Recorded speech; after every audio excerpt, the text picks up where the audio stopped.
बहुत साल पहले एक शहर से दूसरा शहर तक रास्ता बनावे के काम चलत रहल। ऊ रास्ता एगो छोटा से गांव से होके गुजरे वाला रहल और यही से सरकारी अधिकारी के ऊ गांव के मुर्दा घर के जमीन चाहत रहे। ऊ सिलसिला में गांव के पंचायत ऑफिस में एगो मीटिंग होके वाला रहल, जेमे गांव के मुखिया और सरकारी अधिकारी आवे वाला रहले। मुखिया ता पंचायत ऑफिस में जल्दी ही पहुंच गई रहे, पर सरकारी अधिकारी अब अभी तक ना आयल रहे। थोड़ा ही देर में अधिकारी भी वहीजा आ गए। आई आई, हमार गांव में आपके स्वागत है सर जी। धन्यवाद मुखिया जी। आई बैठी, कहीं का काम कर सके नहीं हम आपके खातिर।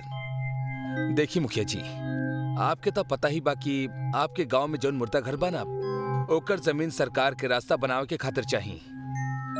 वो रास्ता के फायदा आप गांव वालन के भी होके वाला बा और जैसन भी बा, पर आखिर में सरकारी काम हा। यही से हम चाहता नहीं कि आप इनमें कुछ बाधा ना डाली। यही आपके खातिर और ई गांव के खातिर बेहतर होगी। अरे हम काहे बाधा डालब सर जी, बस विधायक जी से कह के हमार लड़का के काम करवा दी जी। वो टेंडर के काम? हाँ बिल्कुल सही पकड़ ले बानी आप। बस वो टेंडर दिलवा दी। हम ही गांव वालन के समझा दे अब कि मरल लोगन के वो कहीं और दफन कर दे जी। वो टेंडर के तो हो जाई, आप चिंता मत करी। हम कल ही विधायक जी से बात कर ले बानी, वो मान गए बाड़े। तो कल से काम शुरू कर सके नहीं हम? अरे खुशी से कर सके नहीं, केहू ना रोकी आपके। मीटिंग खत्म करके दोनों अपना अपना काम पर चल गए। अगला दिन से अधिकारी के देख रेख में काम शुरू हो गई। गांव वाला भी खुश रहले कि अब उनकरा एगो अच्छा और पक्का रास्ता मिल जाई। पूरा दिन बिना रुके काम चलत रहल। बड़ा बड़ा मशीन मुर्दा घर पूरा तरह से उधेड़ देहलस। हर तरफ बड़ बड़ गड्ढा कर देले। ओ दिन जमीन से बहुत सारा कंकाल बाहर निकलल। उस सारा कंकाल के जलावे के खातिर एक जगह पर इकट्ठा कर दिहल गई। पहला दिन के काम पूरा हो चुकल रहल। रात के सारा मशीन बंद हो गल रहे और सारा मजदूर सो चुकल रहले। दूसरा दिन अधिकारी और मुखिया काम देखे खातिर अइले तो ऊ हैरान रह गए। कल जौन जमीन मशीन उधेड़ देले रहल, आज ऊ बिल्कुल सपाट रहल, जैसे कुछ भइल ही ना होके। सारा गड्ढा मुंद गल रहल और कंकाल भी अपना जगह पर ना रहले। अरे मुखिया जी, हमने तक काम शुरू कर देले रहनी और बहुत सारा कंकाल भी निकलले रहनी, जो न भेजा नहीं खे। हमरा तो कुछ समझ में ना रहल बा। अरे कैसे हो सकेला? सर जी, कहीं जल्दी में आप दूसर जमीन तो ना उधेड़ देले? अरे ई का बोल रहा बानी? हमने इतना बड़ गलती कैसे कर सके नहीं? फिर ये सब कैसे हो गई? अधिकारी सोच में पड़ गई और वो अपना सारा मजदूरन के फिर से काम करे के आदेश देलस। पूरा दिन जमीन खोदे के काम चलत रहल, पर ई बार उनकरा एक भी कंकाल ना मिलल। सारा मजदूर और अधिकारी हैरान हो गए। रात के फिर से काम बंद करके सब सुत्ते खातिर चल गए। अधिकारी जहाँ रुकल रहल वो एगो छोटा सा घर रहल। वो वहाँ आराम से सुतत रहल। अचानक केहू ओकर दरवाजा खटखटौलस। वो हड़बड़ा के उठल। इतना रात गए के आयल हुई। अधिकारी जल्दी से दरवाजा खोले गए। वो दरवाजा खोलस तब बाहर मुखिया बहुत ज्यादा डरल खड़ा रहे। अरे काबिल मुखिया जी, आप इतना डरल काहे बाड़े? सर जी, जल्दी से हमरा साथे चली, बहुत बड़ गड़बड़ हो गई बा। अरे लेकिन भइल का, आप खुदे देख ली। लेकिन कहाँ जाए के बा ई तो बताई। हम आपके रास्ता में सब कुछ बता दे। आप पहले जल्दी से हमरा साथे चली। मुखिया और अधिकारी दौड़त दौड़त मुर्दा घर के पास अइले। अधिकारी हाफत हाफत यहाँ वहाँ देखे लागल। सब मशीन बंद रहल, चारों तरफ सन्नाटा रहल, गड्ढा भी वैसने के वैसने रहल। अरे का भेल मुखिया जी? आप कहत रहले कि सब पहले जैसा हो गइल बा, पर यहाँ तो सब कुछ ठीक बा। मुखिया सामने देखत देखत बड़ा ही शांत स्वर में बोलस। सर जी, कुछ लोग आपसे मिलल चाहता रे। के? ई लोग इतना कह के मुखिया जमीन की तरफ हाथ कैलस। अधिकारी पीछे मुड़ के देखे लागल। जैसे ही मुखिया हाथ बढ़ौलस, जमीन से आत्मस्वरूप कंकाल बाहर आवे लागल। ओमे औरत, आदमी और जानवर के भी कंकाल शामिल रहल। वो सब जमीन से बाहर निकल के हवा में खड़ा हो गए। अधिकारी उ नजारा देख के बुरी तरह से डर गए। वो मुखिया के तरफ मुड़ल और ओकरा से कहे लागल, अरे मुखिया जी भागी यहाँ से, ये सब भूत बाड़े। अधिकारी देखलस कि मुखिया अपना जगह से ना हिल रहल बा और ओकर आंख भी सफेद पड़ चुकल बा। अचानक मुखिया के अंदर से एगो कंकाल बाहर निकलल और कंकाल के बाहर निकलत ही मुखिया के शरीर नीचे गिर गईल। अधिकारी भागे के कोशिश करे लागल, पर ओकरा सारा कंकाल घेर लेले रहले और ओमे से एगो कंकाल आगे आयल। तो हमने के घर बर्बाद करे के हिम्मत कैसे कैला? मरे के बाद भी तो सरकारी लोग हमनी के चैन से जिए ना देवेला। पर कोनो बात नहीं खे, जिंदा लोग तहर कुछ ना बिगाड़ पौले, पर हमनी कंकाल तोहरा के सजा दे। अब तोहरा के और मुखिया के हमनी लोग ना छोड़ब। मुखिया के धीरे धीरे होश आवे लागल।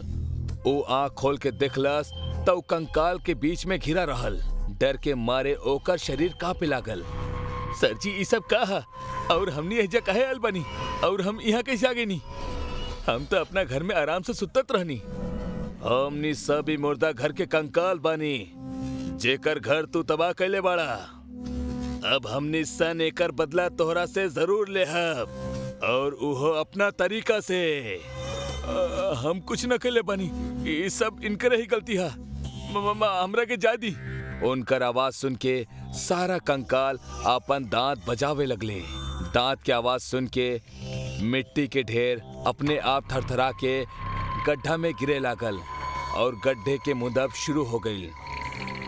जैसे जैसे गड्ढा मुंदे लागल, मुखिया और अधिकारी के आवाज शांत होके लागल।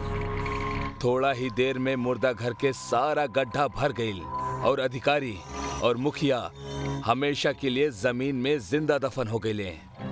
गड्ढा के मुंदत ही सारा कंकाल चुप हो गए और धीरे धीरे जमीन के अंदर जाए लगले। वही के साथ पास में खड़ल गड्ढा मुंदे के मशीन भी जमीन में धंसे लागल। मशीन के पूरी तरह से धंसला के बाद जमीन पहले की तरह हो गई। वो हादसा के बाद केहू भी सरकारी अधिकारी वहां ना आइल और सरकार भी वो गांव से रास्ता बनावे के काम बंद कर देहलस। मनीष, कपिल और महेश नाम के 3 पक्का दोस्त रहलन। मनीष के शादी होके वाली रही। यार मनीष, हमनी खातिर कुछ अच्छा इंतजाम करावा। अरे भाई चिंता काहे करत अड़ा, सबके लिए अच्छा इंतजाम ही रही। तू लोग चले तो सही, फिर देखी हा। चल बढ़िया बा, हम और कपिल दोनों संगे आ जाए। कपिल अपना घरे जाके अपने माई के ही बात बतावलस। ऊ रास्ता तो कब्रिस्तान से होके गुजरेला। हम सुन ले बानी, बहुत खतरनाक रास्ता बाऊ। अरे माँ, रउआ चिंता काहे करतानी? हम अकेला नहीं खी, हमारे साथ महेश भी जाई और हमनी कार से जाएम, कुछो ना होई। कुछ दिना बाद दोनों अपना शहर से दूर दूसरा शहर शादी अटेंड करे खातिर निकल गईलन। महेश, यार आज तो मनीष के ब्याहे में जम के नाचेम, खाए पिए और खूब मस्ती करल जाओ। हाँ, वैसे भी मनीष बहुत कंजूस बा ससुरा, कबो कुछो खियावत पियावत नहीं खे। एकरा बियाहे में सब हिसाब बराबर का लिहल जाओ। सही कहा ताड़ा भाई। वैसे पता बा, हमार माई कहत रहली ह, ई रास्ता बहुत खतरनाक बा। का सच में? अरे नहीं, हमनी के कौन एजा घर बसावे के बा, शांति से निकल जाएम। दोनों आगे बढ़त रहले हा, तबे अचानक गाड़ी बंद हो जाला। अरे यार, अभी गाड़ी के का हो गई? पता ना, चल उतर के देखल जाओ। दोनों गाड़ी से उतरकर गाड़ी के देखे लगलन। एक काम करल जाओ, हम गाड़ी चलावे की कोशिश करतानी, तू पीछे से धक्का मार। दोनों कार चलावे के बहुत कोशिश करे लगलन, लेकिन कार नइखे चालू भइल। हमरा नहीं के लागत कि अभी कार चले वाली बा। लागत है केहू मैकेनिक के बुलावे के पड़ी। अब इतना रात में मैकेनिक कहाँ मिली हमरा के? वैसे भी ये जगह हमने खातिर एकदम नहीं बा। इजा के बारे में हमने के कुछ नहीं के पता। तू कार के पास रुका, हम थोड़ा आगे जाके देख के आवता नहीं, कहीं कोनो मैकेनिक मिल जाए। ठीक बा, मगर जल्दी आई हा। थोड़ा देर बाद कपिल कार के पास वापस आइल। अरे कपिल, का भइल? मैकेनिक मिलल का? मैकेनिक? ना, कोनो मैकेनिक ना मिलल। तो अब हम का करेब? हाँ, एक काम हो सकेला, केहू से लिफ्ट मांगल जाओ और शादी में पहुंच जाओ, फिर बाद में गाड़ी बना लेहल जाओ। चली हो, ठीक बा। दोनों लोग लिफ्ट मांगे लगलन, लेकिन केहू उनका के लिफ्ट नहीं खे देहलस। तबे महेश के कुछ अजीब सा आवाज आवे लागल। यार कपिल, तोरा के कुछ अजीब सा आवाज सुनाई दिखल का? ना, हमरा के तो कुछ नहीं के सुनाई दिहल, और तू एकदम शांत रह। डेरात का ही बड़ा। तबे महेश के नजर एक बोर्ड पे पड़ल, जौन काफी चमकत रहले हा। कपिल, वो देख। अरे का? सामने देखा, बोर्ड पे कब्रिस्तान लिखल बा। एकर मतलब हमने के कब्रिस्तान के पास बानी। तू का हो गईल? तू चुपचाप काहे नहीं के रहला? हमने के कब्रिस्तान में नहीं के जाए के, हमने के लिफ्ट के इंतजार करता नहीं। तू एजा चुपचाप खड़ा रह और लिफ्ट मांग, फालतू के डरवावा जिन। थोड़ा देर बाद बहुत जोर जोर से अजीब अजीब आवाज अब शुरू हो जाला। बोल कपिल, का अभी भी तोरा अजीब अजीब आवाज नहीं खे सुनाई देत? हाँ यार, अब तो हमहू के अजीब अजीब आवाज सुनाई देता। महेश, चल हमने के एजा से दूर चलल जाओ। हाँ ठीक बा, चल। दोनों ऊजा से भागे लगलन। तबे रास्ता में उनका के एक बूढ़े बाबा दिखाई देहलन। का भइल बच्चा, काहे भागा ताड़ा लोग? बाबा, हम अबे रउआ से बात नहीं कर सके, हमने के माफ करी। बच्चा, ये बहुत खतरनाक जगह बाटे, एजा तू लोग सुरक्षित नहीं खे। हम तू लोग के एक रास्ता बतावतानी, ऊ रास्ता से जइहा। ओजा तू लोग सुरक्षित रहे। ठीक बा, बताई, जल्दी बताई। बाबा कपिल और महेश के रास्ता बतावे लगलन। वो दोनों आगे बढ़े लगलन। कपिल, बाबा एजा से ही दाएं मुड़े के कहलन। चलल जाओ। दोनों दाएं मुड़ गईलन और आगे गईलन। तबे देखलन कि ऊ दोनों वापस कब्रिस्तान के अंदर आई गईल बाड़े। ये का हो गईल? बाबा तो बतौले रहलन ये रास्ता सुरक्षित हुई, मगर वो तो हमने के कब्रिस्तान में पहुंचा देलन। जैसे ही दोनों भागे की कोशिश कैलन, चारों तरफ से घेराबंदी हो जाला और दोनों वही फंस जाले। लगता हम पूरी तरह फंस गईल बानी। बचावा, क्यों बचावा, हमने के बचावा। महेश बहुत चिल्लवलस, पर केहू भी ओजा उनका के बचावे नहीं खे आवल। कब्रिस्तान से अजीब अजीब आवाज आवे लागल। कपिल, का कोनो तरीका नहीं खे जौना से हमनी के एजा से भाग सकल जाओ? पता ना यार, हमरा तो कुछ समझ में नहीं खे आवत। तबे अचानक ओजा उहे बूढ़े बाबा आ गईलन, जे ऊ दोनों के रास्ता बतावले रहलन। बेचारा बच्चा लोग फंस गईला हमरा बात में आके। लगता तू दोनों के एजा से भागे चाहताड़ा। हमनी के एजा से जाए के बा, हम तोहरा के छोड़ब ना। पहला खुद के तो बचा ल, फिर हमरा के कुछ करिहा। कुछ लोग और वो बाबा के बतावल बात में आके कब्रिस्तान में आकर कपिल और महेश के साथ फंस गईलन।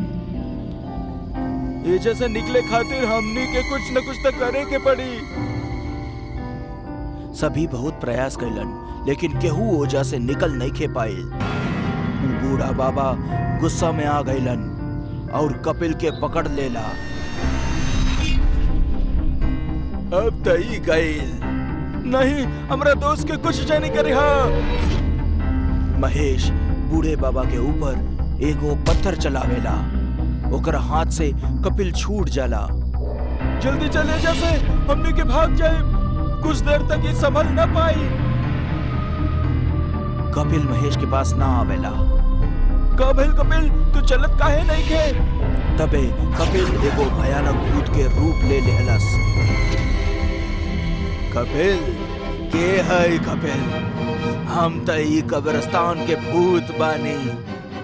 तोहार दोस्त कपिल त कब के हमार शिकार बन चुकल बा।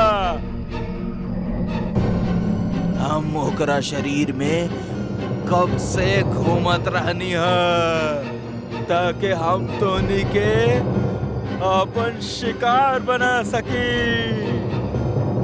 भूत उ बूढ़े बाबा के पकड़ लेलस और एक झटका में गला दबा के खत्म कर देलस।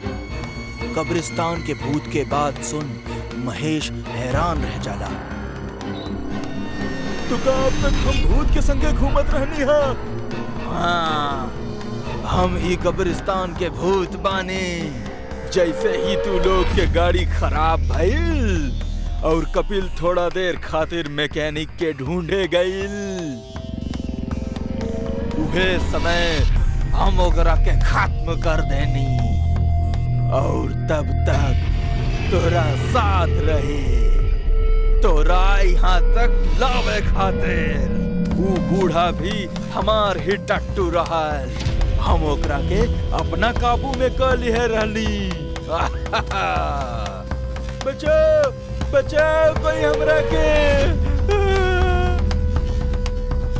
कब्रिस्तान के भूत आगे बढ़ेला और महेश के साथ साथ बाकी सब लोगन के भी अपने साथ उठा के ले जावेला और सभी के अपन शिकार बना लेलस। दोस्त के ब्याह अटेंड करे आए महेश और कपिल कब्रिस्तान के भूत के शिकार बन के रह गई ने।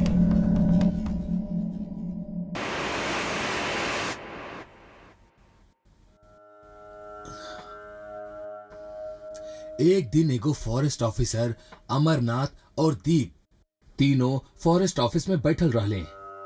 अमरनाथ और दीप, तू दोनों ई इलाका के बेस्ट शिकारी बड़ा। हम तोहार रिकॉर्ड चेक कैले बानी, यही से तोहरा के यहीजा बुलौले बानी। हमरा के तोहार मदद चाहिए। ए जंगल में भेड़िया बहुत बढ़ गई बा और वो कोनो आम भेड़िया नहीं खे, थोड़ा अजीब बाड़े। आप फिकर मत करी सर जी, काम हो जाई। कल सुबह तक सारा भेड़िया खत्म हो जाई हैं।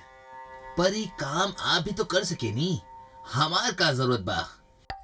अरे तू समझत ना बड़ा, हम सरकारी आदमी बानी और यही से हमरा जंगल के कोनो भी जानवर के मरला के इजाजत नहीं खे। ठीक बा, पर एकर पैसा? काम होत ही तोहार पैसा तोहरा के मिल जाई। अचानक दीप के ध्यान ऑफिसर के बाएं हाथ पर गई। उहाँ वो दिखलस कि कोनो जानवर ऑफिसर के पंजा मरले रहल। ई पंजा के मरले बाप के? कौन जंगली जानवर के साथ सामना भइल रहे आपके? अरे ना ना, ये तो बस प्रैक्टिस करत समय लोहा के तार से टकरा गए रहनी हम, तब भाई चोट आ गई रहे।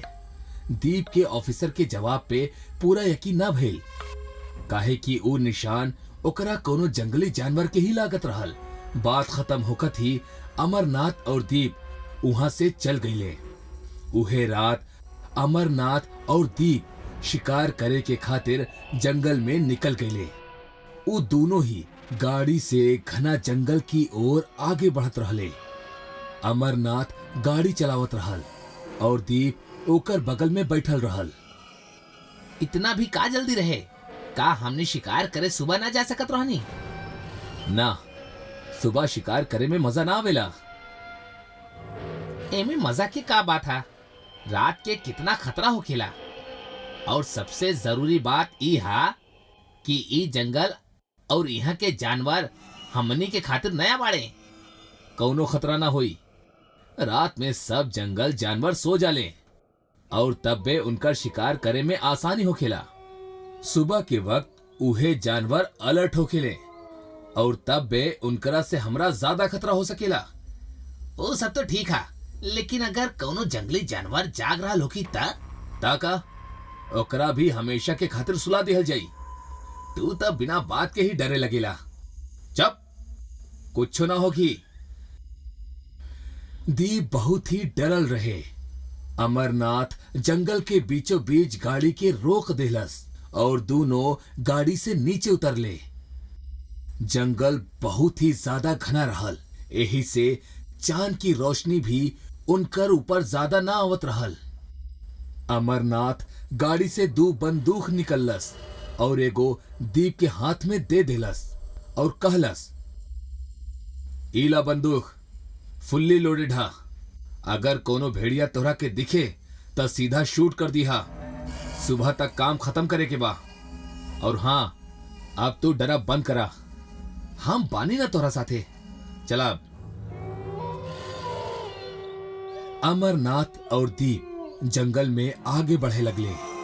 उतना में ही उनकरा एगो भेड़िया के चिल्लाए के आवाज सुनाई देहलस। दीप वो आवाज सुन के थोड़ा डर गई, पर अमरनाथ वो आवाज सुन के बहुत ही खुश भइल। लागता हम पहुंच गए नी। चला भेड़िया के शिकार करल जाओ। अमरनाथ भागत भागत आगे बढ़े लागल। दीप भी ओकर पीछे भागे लागल, पर अमरनाथ तेजी से भाग के आगे निकल गई। अमरनाथ, अरे हमरा खातिर रुका जरा। अमरनाथ। दीप अचानक से रुक गई। ओकरा अमरनाथ कहीं भी नजर ना आवत रहल। ओ वही जे रुक के आवाज लगाओ शुरू कर देहलस। अमरनाथ, अमरनाथ, कहाँ बड़ा तू? अमरनाथ। बहुत दूर से अमरनाथ के आवाज आई। अरे हम यही जा बानी, जल्दी से आगे आवा। दीप डरत डरत एक एक कदम आगे बढ़ावत चलत रहल कि तब्बे अचानक ओकर सामने एगो भेड़िया आ गई। वो भेड़िया के देख के दीप से डर के मारे बंदूक भी ना उठावल गई, काहे कि वो कोनो मामूली भेड़िया ना रहल। वो भेड़िया आम भेड़िया के तुलना में काफी बड़ा रहल और सबसे भयानक बात ई रहल कि ओकर 2 सिर रहल। वो बेहद खूंखार लागत रहल। डर के मारे दीप के हाथ से बंदूक छूट गई। अरे एकर तो दूसरी रहा। ऐसन भेड़िया हम आज तक कबो न दिखले बानी। देखबो न करबा, काहे कि हम ए जंगल में ही रहेनी। भेड़िया के मुंह से आवाज सुन के दीप और भी ज्यादा डर गई। तू बोल भी सकेला? हाँ, और हम सिर्फ इंसान के ही खाइला। भेड़िया के बात सुन के दीप वहां से भागे लागल। भेड़िया भी ओकर पीछे भागल। यहाँ अमरनाथ बंदूक हाथ में लेके ध्यान से चलत रहल कि तब भी अचानक ओकरा दीप के चिल्लाए के आवाज आई। अमरनाथ पीछे मुड़ल। दीप, का भइल तोरा के? कहां पर बड़ा तू? वो दीप के आवाज के दिशा में भागे लागल। अचानक ओकरा बहुत सारा भेड़िया के रोए के आवाज आवे लागल। वो थोड़ा डर गई, पर फिर भी भागत रहल। रास्ता में ओकरा दीप के पड़ल बंदूक नजर आयल। पता ना कहां चल गई। दीप, दीप! अमरनाथ फिर भागब शुरू कर देहलस, पर भागत भागत ओकर पैर फिसलल और वो नीचे गिर गई। वो पीछे दिखलस ता डर के मारे सुन्न हो गई।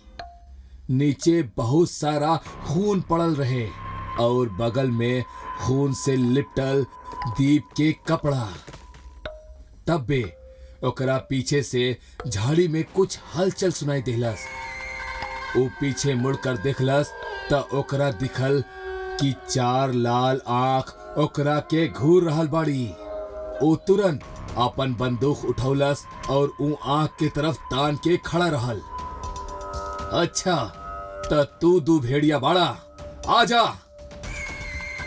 वो 4 लाल आंख जैसे ही झाड़ी से बाहर आयल अमरनाथ डर से कांपे लागल। वो दू सिर वाला बड़ा भेड़िया के देख के अमरनाथ के मुंह से कुछ आवाज न निकलल। वो भेड़िया के दोनों मुंह से खून टपकत रहल। वो अमरनाथ के तरफ बढ़े लागल। अमरनाथ हिम्मत करके ओकरा पे एगो गोली मरलस, पर वो गोली एगो मामूली पत्थर की तरह वो भेड़िया के पेट से टकराइल और नीचे गिर गई। वो दूसर गोली मरलस, पर ओकर भी कौनो फायदा ना भइल। तोहर एक खिलौना से हमरा के कुछ न होके। भेड़िया के ऊ भयानक आवाज सुन के अमरनाथ पूरी तरह से डर गई और ओकर हाथ से बंदूक नीचे गिर गई। ऊ भेड़िया से अपना जान के भीख मांगे लागल। अब हमरा के ज्यादा, हम आगे से जंगल में कबो भी ना आई। ए जंगल में केहू शिकार करे ना आ सकेला, पर तू यहाँ तक आ गईला। हमरा बतावा, हमरा मारे के खातिर तोहरा के यहाँ के भेजले रहल? उ फॉरेस्ट ऑफिसर भेजले रहल। ओ ऑफिसर के कल ही मार देवे के चाहत रहे, पर उ बच के निकल गईल। हमरा लागल हमरा डर से उ जंगल के तरफ फिर से कबो ना आई, पर हम गलत रहनी। कौनो बात नहीं के, तोहरा बात ओकरा भी खत्म कर देहब। मतलब वो ऑफिसर के तोहरा बारे में पता रहल, फिर भी वो हमरा के ऐजा मारे के खातिर भेजलस। कल हम ओकरा हाथ पे एको वार कैले रानी, पर उ भाग गईल। आज ओकर घर में घुस के ओकरा के मार देहब। भेड़िया अमरनाथ की तरफ बढ़ल और ओ जोर से ओकर छाती पे पंजा से 2 वार कैलस। अमरनाथ के कान से और मुंह से खून बहे लागल। भेड़िया आगे बढ़ के ओकर पेट के अपना दांत से फाड़ देहलस और अमरनाथ के वही जे मौत हो गई। वो भेड़िया के मुंह से बहुत सारा खून टपकत रहल। अचानक झाड़ी में कुछ हलचल भइल और बहुत सारा लाल आग दिखे लागल। तो सब एकरा खाला। तब तक हम ऑफिसर के देखा तानी। आज के बाद केहू भी हमार जंगल के तरफ आंख उठा के ना देखी। इतना कह के वो भेड़िया वहां से भाग निकलल और बहुत सारा ओकरा जैसे दिखे वाला भेड़िया झाड़ी से आके अमरनाथ के लाश के खाए लगले। ऑफिसर अपना कमरा में आराम से सुतत रहल। तब बे ओकरा कमरा के दरवाजा के खुले के आवाज आइल और वो जाग गईल। दरवाजा खुलत ही वो दीवार पे वो भेड़िया के परछाई दिखे लागल और वो काफी डर गईल। भेड़िया गुस्सा से ऑफिसर की तरफ तेजी से बढ़े लागल। ऑफिसर तुरंत टेबल पर पड़ल बंदूक के उठौलस और भेड़िया पे गोली चलावे लागल। भूल गईला का ऑफिसर, ये हमार कुछ ना बिगाड़ सकेली। भेड़िया एकदम से ऑफिसर पर छलांग मरलस और एक ही वार में ओकरा जान से मार देहलस। ऑफिसर के मरला के बाद भेड़िया जोर से चिल्लाइल। वो हादसा के बाद वो जंगल के तरफ केहू भी इंसान जाए से डरे लागल, पर भूख लगला पे वो भेड़िया इंसान के बस्ती में आके लोगन के खा जाले।